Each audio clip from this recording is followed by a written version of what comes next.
Hello मित्रांनो, MPSC मित्र या नवीन यूट्यूब चॅनलवरती तुमच्या सगळ्यांचं स्वागत आहे. जसं की ठरल्याप्रमाणे आपण रोज पहिल्यांदा लोकसत्ता डिस्कस करत असतो आणि त्यानंतर द हिंदू हा इंग्लिश न्यूजपेपर आपल्या मातृभाषेतून म्हणजे मराठीमधून डिस्कस करत असतो. सकाळी लोकसत्ता तुम्हाला मिळाला असेल, सकाळी डिस्कशन 7:00-7:30 पर्यंत मॅक्झिमम टाइम आपण अपलोड करत असतो लेक्चर, आणि त्यानंतर द हिंदूचं लेक्चर आपण अपलोड करण्याचा प्रयत्न करत असतोय. मग सुरुवात करूया. आज 6 फेब्रुवारी 2022चा द हिंदू आपल्याला काय सांगतोय बघू. पहिल्या न्यूज पासून डिस्कस करण्यास सुरुवात करूया. पहिल्यांदा आपल्या लेक्चरचं स्वरूप सांगतो. पहिल्यांदा आपण एडिटोरियल डिस्कस करत असतोय, परंतु संडेला कोणत्याही प्रकारचं महत्त्वाचं एडिटोरियल नसतं, त्याच्यामुळं आता न्यूज पासून आपण डिस्कस करण्यास सुरुवात करूया. So let start. आपली पहिली न्यूज आहे ती जम्मू काश्मीर रिलेटेड न्यूज असलेली आपल्याला पाहावयास मिळते. डिलिमिटेशन कमिशनची जी नेमणूक केली गेली होती, त्या डिलिमिटेशन कमिशननं रिपोर्ट दिलेला आता त्यांच्या संदर्भित काम जे आहे ते पार पडलेलं आपल्याला पाहावयास मिळते. आणि काही मतदारसंघांचं डायल्युशन केले गेले, काही मतदारसंघ संपुष्टात आणून नवीन मतदारसंघांची स्थापना केली गेली, काही मतदारसंघांचे एकत्रीकरण करून त्याचे एक मतदारसंघ अशा प्रकारचं रचना त्याच्यामध्ये केलेली, अशा प्रकारचे वेगवेगळे खरं तर बदल जम्मू अँड काश्मीरमध्ये केलेले आपल्याला विशेष करून पाहाव्यास मिळतात. आता डिलिमिटेशनचं काम काय असते, तर डिलिमिटेशन कमिशन, त्याला मराठीमध्ये आपण परिसीमन आयोग असं म्हणतो. त्या आयोगाचं कार्य काय असते, तर जे मतदारसंघांचं एरिया असतात ते एरिया डिसाईड करणं, की कुठला मतदारसंघ कोणता मतदारसंघ आहे, त्याचा एरिया किती आहे. मग त्याच्यासाठी लोकसभेसाठी मतदारसंघ जाहीर केले जातात, विधानसभेसाठी मतदारसंघ जाहीर केले जातात. तशा प्रकारचे मतदारसंघ जाहीर करणं गरजेचं होतं. केव्हापासून, तर 370 कलम हटवल्यापासून. 370 कलम हटवल्यापासून युनियन टेरिटरीचा दर्जा खऱ्या अर्थानं दिला गेला, आणि त्यानंतर त्या गरजा आपल्याला खरं तर भासायला लागल्या, की डिलिमिटेशन कमिशनच्या मार्फत आपण तिथं नवीन मतदारसंघांचा एक आराखडा तयार करणं गरजेचं होतं, जेणेकरून तिथं चांगल्या पद्धतीनं लोकशाही पद्धतीनं आपण इलेक्शन कंडक्ट करू शकू. आता रिजनल पार्टी ज्या महत्त्वाच्या आहेत तिथल्या, त्या रिजनल पार्टीने याला कायमच विरोध केला आपल्याला पाहावयास मिळते. आणि त्याच्यातलं महत्त्वाचं कारण काय, तर त्यांचा मुळात विरोध 370 हटवण्यालाच होता. त्याच्यामुळे आता 370 नंतर जे काही सरकार डिसिजन घेईल ते त्यांचा साधारणतः त्याला विरोधच असताना आपल्याला पाहाव्यास मिळेल. ते सांगणारी खरं तर ही न्यूज असलेली आपल्याला पाहाव्यास मिळते. मग त्याच्यामध्ये पहिला तर आपल्याला की पॉईंट घ्यायचा आहे, की जे काय मतदारसंघांमध्ये फेरफार केले गेले जम्मू आणि काश्मीरमधले, त्याची डिटेल इन्फॉर्मेशन आपण, त्याचा एक वेगळा अभ्यास आपण करून ठेवणं गरजेचं आहे. हा पहिला की पॉईंट आपला. दुसरा की पॉईंट आपला काय होऊ शकतो, तर 370 जे आर्टिकल आहे त्या आर्टिकलविषयी डिटेल इन्फॉर्मेशन आपण काढून ठेवायला पाहिजे. त्याचबरोबर 35A सुद्धा याच्याबरोबर जास्त न्यूजमध्ये असतं, त्यामुळे 35A आर्टिकल काय आहे त्याची सुद्धा डिटेल इन्फॉर्मेशन आपण काढून ठेवणं अत्यंत गरजेचं होऊन बसतं. आणि तिसरा महत्त्वाचा की पॉईंट आपण काय घेऊ शकतो, तर इथं जम्मू आणि काश्मीरचं लोकेशन दिले, हे लोकेशन आपण विशेष करून इंडिया पॉलिटिकल मॅपवरती जाऊन व्यवस्थितरित्या त्या लोकेशनचा आपण डिटेलमध्ये अभ्यास करणं कुठंतरी गरजेचं आहे. बाकी या न्यूजमध्ये इम्पॉर्टंट काय नाही, त्यामुळे पुढची महत्त्वाची न्यूज कोणते बघूयात आपण. पुढची न्यूज आहे ती तमिळनाडू गव्हर्नमेंटशी रिलेटेड न्यूज असलेली आपल्याला पाहावयास मिळते.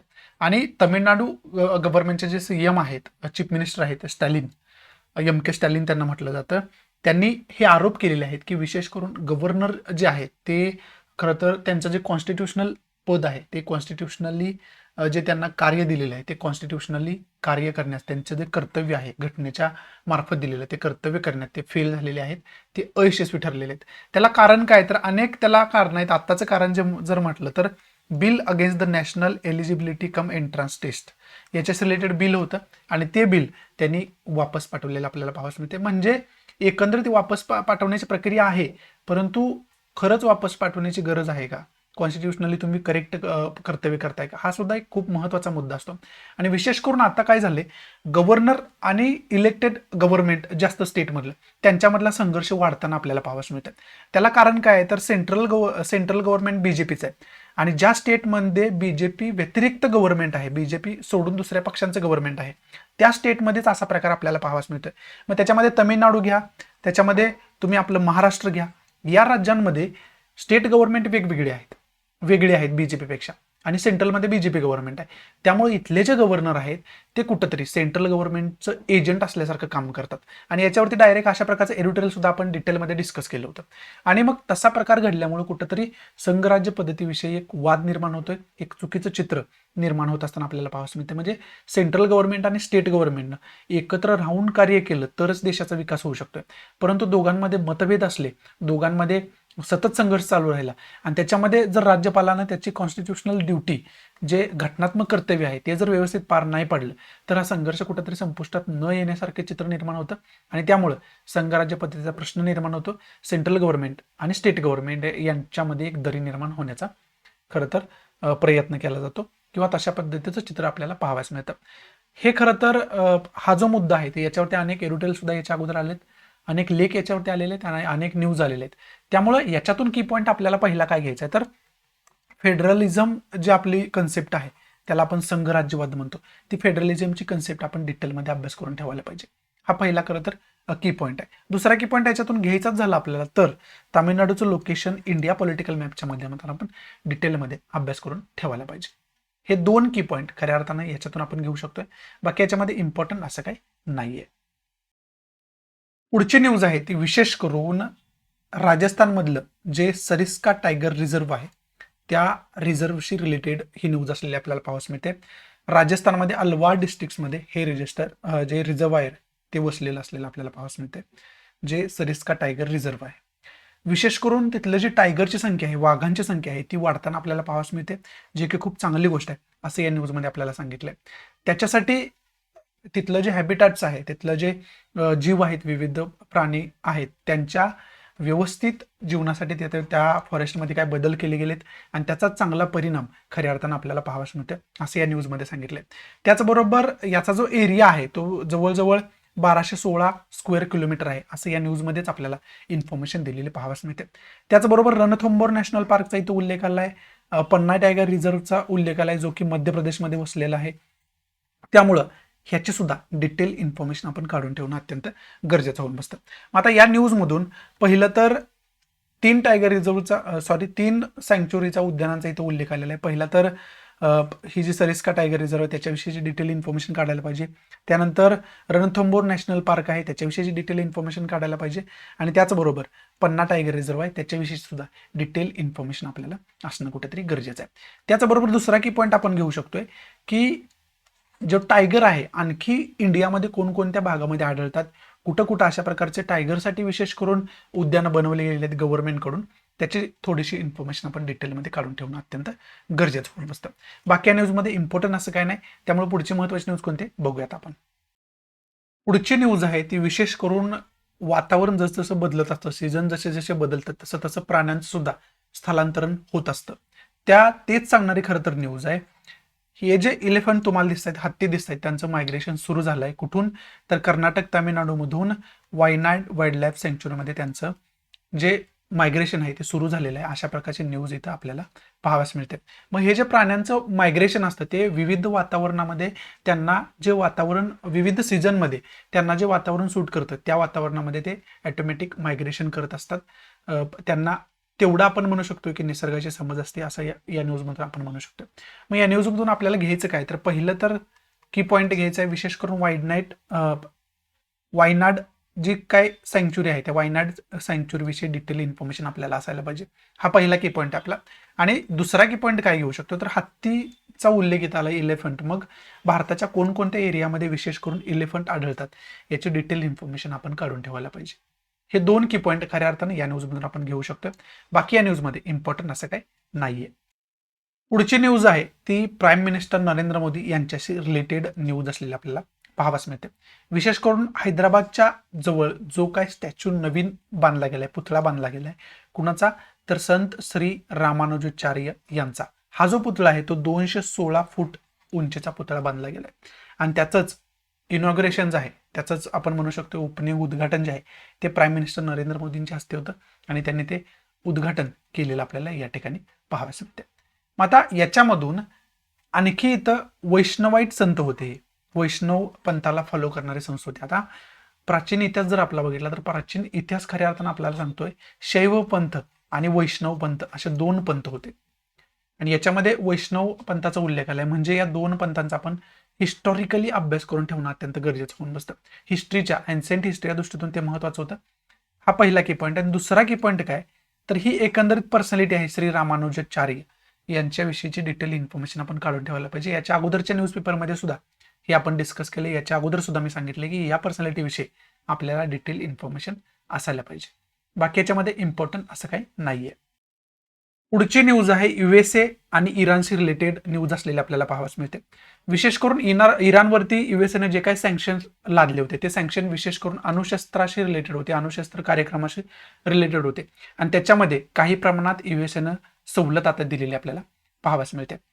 2015चा जो करार होता तो करार इराणनं फॉलो करायला पाहिजे याच्यासाठी ही सगळी कृती केली जाते असं सुद्धा समाज माध्यमातून बोलले जाते. मग या न्यूजच्या अंतर्गत आपल्याला पहिलं तर इंटरनॅशनल रिलेशनच्या दृष्टीतून युएसए सोबत आपलं रिलेशन कशा पद्धतीचं आहे आणि इराण सोबत आपलं रिलेशन कशा पद्धतीचं आहे हे आपल्याला बघणं गरजेचं आहे. हे लोकसत्ता न्यूजपेपरमध्ये सुद्धा आपण डिस्कस केली सेम न्यूज. त्याचबरोबर दुसरा की पॉईंट आपल्याला काय बघायचा आहे, दुसरा की पॉईंट विशेष करून हा जो 2015चा करार आहे तो 2015चा करार नेमका काय आहे, त्याच्यामध्ये काय काय तरतुदी केल्या गेल्या होत्या याची डिटेल इन्फॉर्मेशन आपल्याला असणं गरजेचं आहे. तो 2015चा करार सुद्धा खूप महत्त्वाचा आहे, त्याची वास्ट इन्फॉर्मेशन आहे, त्यामुळे इथं डिटेल सांगणं शक्य नाही, परंतु याची इन्फॉर्मेशन तुमच्या पद्धतीने तुम्ही काढून ठेवणं अत्यंत गरजेचं होऊन बसतं. हे 2 की पॉईंट खऱ्या अर्थानं आपण अभ्यास करून ठेवायला पाहिजे या न्यूजच्या अंतर्गत. बाकी याच्यामध्ये इम्पॉर्टंट असं काही नाहीये. एडिटोरियलचा पार्ट बघितला तर रविवारी महत्त्वाचं एडिटोरियल का नसतं तर सगळे रिपीटेड सब्जेक्टवरती एडिटोरियल आलेले असतात, रिपीटेड सब्जेक्ट असतात, जसं की क्रिप्टोकरन्सीज रिलेटेड बजेटमध्ये काय घोषणा केली ती क्रिप्टोकरन्सीवरती कोणत्याही प्रकारे बॅन आणला जाणार नाही, परंतु त्याच्यावरती जवळजवळ 30% टॅक्स आकारला जाईल अशा प्रकारची तरतूद बजेटमध्ये केली गेली. त्याचबरोबर रुपयाची जी काय डिजिटल करन्सी आहे, क्रिप्टोकरन्सी रुपया जो आहे तो सुद्धा क्रिप्टोकरन्सीमध्ये येणाऱ्या 2022-23 या वर्षामध्ये म्हणजे या वर्षामध्ये या फायनान्शियल इयरमध्ये रुपये हा डिजिटल करन्सीमध्ये अवेलेबल केला जाईल अशा प्रकारची सुद्धा घोषणा बजेटमध्ये केली गेली. मग त्याच्याशी रिलेटेड आर्टिकल याचे डिस्कशन अगोदर सुद्धा आर्टिकल्समध्येच एडिटोरियलमध्येच आपण केलेली आहे. त्याचबरोबर पुढे जर बघितलं तर चायनाकडून आपण जास्त माल काय इम्पोर्ट करतोय अशा प्रकारचे एडिटोरियल आहे, जसं की चायना जे आहे इतर कंट्रींच्या अर्थव्यवस्था काबीज करण्यासाठी, मार्केट काबीज करण्यासाठी मुद्दामून त्या कंपन्या काय करतात तर त्या देशातल्या त्या मालाचं डम्पिंग करतात. डम्पिंग ही कन्सेप्ट सुद्धा अनेक वेळा आपण डिस्कस केले. डम्पिंग ही कन्सेप्ट काय आहे तर स्वतःच्या ज्या मालाचे प्रोडक्शन कॉस्ट आहे, उत्पादन खर्च आहे, त्या उत्पादन खर्चापेक्षा कमी किमतीनं तो माल म्हणजे स्वतः नुकसान सहन करून तो माल विकायचा कमी किमतीत आणि त्याचं सर्वात मोठं रिझन काय असतं तर मार्केटमध्ये स्वस्तात माल विकून एक मोनोपोली निर्माण करायची, मक्तेदार निर्माण करायची. तशा प्रकारचं कृत्य चायना वारंवार करत असतं. त्याच्यामुळं बऱ्याच गोष्टी आपल्या इंडियामध्ये चायनामधून येत असतात आणि चायनाच्या ज्या काही इलेक्ट्रॉनिक वस्तू असतील, बाकीच्या वस्तू असतील त्या स्वस्तात का मिळतात तर अशा प्रकारची डम्पिंग पॉलिसी ते वापरताना आपल्याला पाहावयास मिळतात.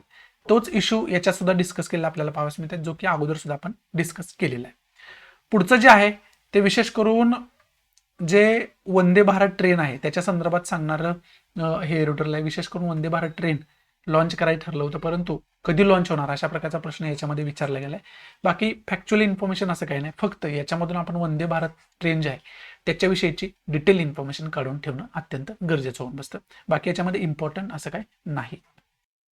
पुढची न्यूज आहे ती फायनान्स मिनिस्टर, आपल्या वित्त मिनिस्टर ज्या युनियन वित्त मिनिस्टर आहेत निर्मला सीतारामन यांच्याशी रिलेटेड ही न्यूज असलेली आपल्याला पाहावयास मिळते आणि त्यांनी देशातले जे इंडस्ट्रीयल सेक्टरशी रिलेटेड जे कोण आहेत उद्योगपती मोठमोठे त्यांना अर्ज केला आहे, त्यांना विनंती केली आहे की भारतामध्ये इन्व्हेस्टमेंट कशा पद्धतीने आपण वाढवू शकतो त्याच्यावरती तुम्ही सुद्धा कार्य करायला पाहिजे अशा प्रकारची रिक्वेस्ट त्यांनी केलेली आपल्याला पाहावयास मिळते.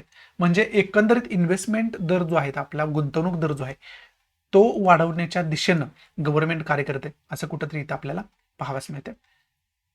ते सांगणारी खरं तर न्यूज आहे. मग आता याच्यामध्ये इन्व्हेस्टमेंटच्या ज्या काही संकल्पना आहेत, गुंतवणुकीच्या ज्या काही वेगवेगळ्या संकल्पना आहेत त्या संकल्पनांचा आपण डिटेलमध्ये अभ्यास करून ठेवणं अत्यंत गरजेचं होऊन बसतं. बाकी याच्यामध्ये इम्पॉर्टंट काय नाही, अर्थव्यवस्थेच्या दृष्टीतून ही न्यूज महत्वाची आहे असं आपण म्हणू शकतोय. इथं आपला द हिंदू आज समाप्त होतोय. संडेला खूप छोटंसं डिस्कशन असतं, संडे हॉलिडे आहे, एन्जॉय पण करायचं आहे, परंतु अभ्यास करणं हे गरजेचं आहे. अभ्यासाचं भान ठेवून आपण जे काय करतो ते एन्जॉय करणं गरजेचं असतं. त्या पद्धतीचं डिस्कशन आपण संडेचं जे आहे छोटंसं डिस्कशन इथं करण्याचा प्रयत्न केला. आशा आहे की मी तुम्हाला चांगल्या पद्धतीनं द हिंदू जो आहे आजचा तो आपल्या मातृभाषेतून म्हणजे मराठीमधून समजावून सांगू शकलो असेल. जर आवडत असेल तर प्लीज लाईक करा, नसेल तर डिसलाईक करा. डिसलाईक का केलं हे कमेंट बॉक्समध्ये नक्की सांगा, जेणेकरून त्याच्यामध्ये आम्ही इम्प्रोव्हायझेशन करू शकेन. आणि आपल्या मराठी विद्यार्थ्यांना जास्तीत जास्त हे शेअर करायचा प्रयत्न करा, जेणेकरून सर्व मराठी विद्यार्थ्यांचा याचा फायदा होऊ शकेल आणि आम्ही सुद्धा सर्व मराठी विद्यार्थ्यांपर्यंत पोहोचू शकेल आणि ते तुम्ही शेअर केलं तरच शक्य. त्यामुळे प्लीज जास्तीत जास्त आपल्या मराठी विद्यार्थ्यांनी शेअर करा. सो या नोटवरती मी तुमच्या आजच्यापुरती रजा घेतो. भेटू आपण नवीन लेक्चरमध्ये. तोपर्यंत thanks for watching. Goodbye, take care, जय हिंद.